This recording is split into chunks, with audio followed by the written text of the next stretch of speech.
Ngari ngai keje we mon a mekeleo.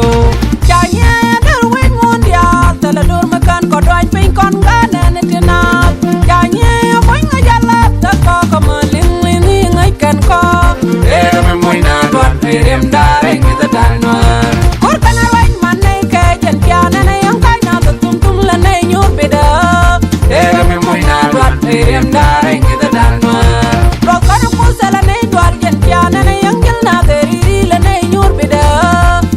Me moina dwan rem dare ngida danwar.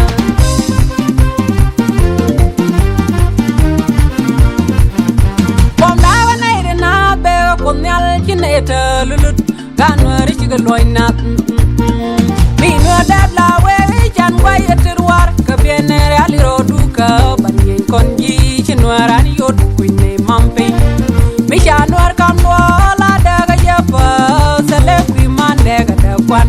No la we sele dar we kamar moy sele ku man daga da kwan. Ngari ngai keje we mon a mekeleo. Chanya der we mon dia tala dur mekan ko doin pin kon gana netina. Chanya boy ngajala ta ko kamaling ni ngai kan ko. Me moina dwan rem dare ngida danwar. Kur kana wain man nei ke jan piana nei yang kai na tum tum la nei nyur beda.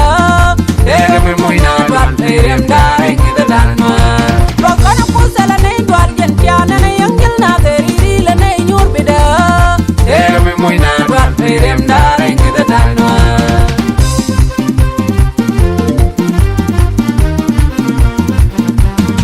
Ano ya nung ya garam go ne tina mo kenu ya karodian.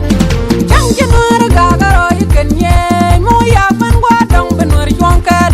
Ano ya nung ya garam go chang jinur ko kan daman wi daman dor berong leide. Ngari ngai keje we mon a mekeleo. Chanya der we mon dia tala dur mekan ko doin pin kon gana netina. Chanya boy ngajala ta ko kamaling ni ngai kan ko. Me moina dwan rem dare ngida danwar. Kur kana wain man nei ke jan piana nei yang kai na tum tum la nei nyur beda. Me moina dwan rem dare ngida danwar. Ro kana pusala nei dwal jan piana nei yang gel na deri la nei nyur beda. Me moina dwan rem dare ngida danwar.